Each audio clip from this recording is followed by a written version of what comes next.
Let's talk about this book, John, because it really struck a chord with me, creativity, because when I grew up, I felt like I was given a decision. This is in the 70s in California. You're either a creative artist type or you're a, scientist type. And I chose the science route. And I was the science guy and the computer programmer and the engineer at MIT. And I always thought that creativity was for someone else, but it's only in the last 10 years since I've been doing this show that I realized, wow, I actually can tap into a lot of creativity in my head.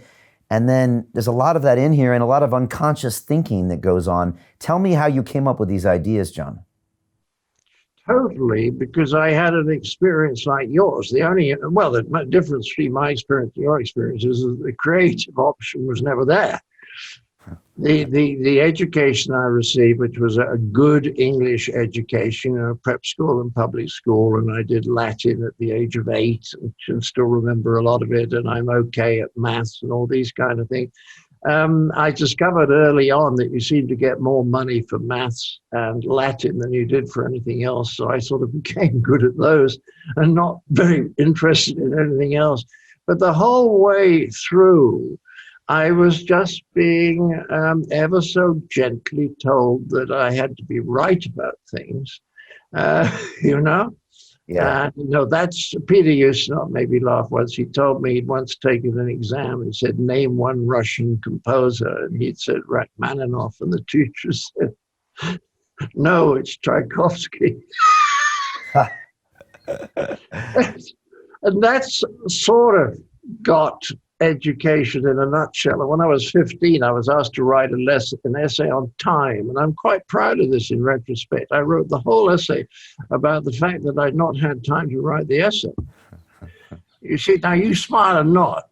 It's quite nice, that, isn't it? Yes. But you know what the teacher said? He said, John, this isn't a proper essay. So it was never drummed out of us, never beaten out of us, the creative side. It wasn't the slightest bit encouraged, and it didn't get you marks. Right. So what I discovered, I got to Cambridge, I got in on science. Like you, I had no idea that I had any creative ability. I joined the Footlights, which is like the Hasty Pudding at Harvard, and we used to get together in the club room. And I joined them because they were the nicest bunch of guys at Cambridge, because they all had a good sense of humor and they didn't take themselves too seriously. Whereas the straight actors... What a bunch of wankers. They knew they were going to be huge Shakespearean stars, and they would talk about things like motivation, which frightened me. But this bunch was funny, and I found I could write stuff that would make people laugh. Okay. Which is creative. I had no idea I had this ability at all. And I went on developing it. And because it didn't come naturally to me and no one had told me I was creative when I was 8, I watched it and I was very puzzled. I would work very hard at night trying to finish a sketch and I couldn't finish it. And in the morning, I'd wake up, make a cup of instant coffee and sit down at the desk, and suddenly the solution was there.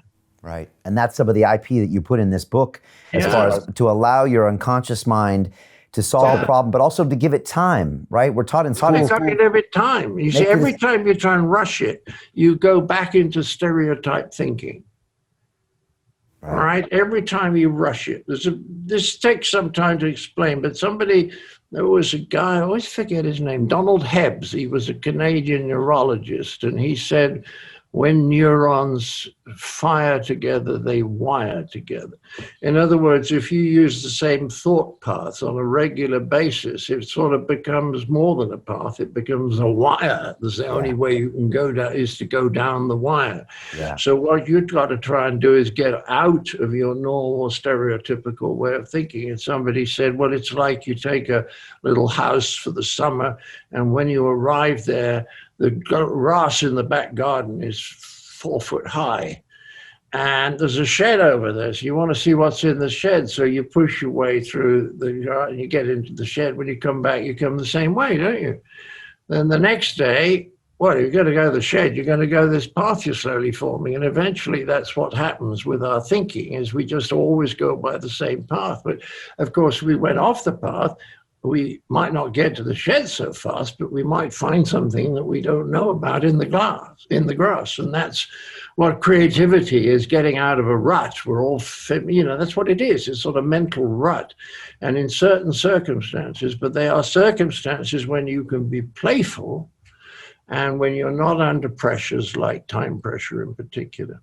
Or feelings of inadequacy. I can't do this. This is much too difficult. You have to get rid of all of that. And then you can play, and kids could play. They know how to play, but we kind of slowly educate it out of them. Not cruelly, but just by not encouraging them.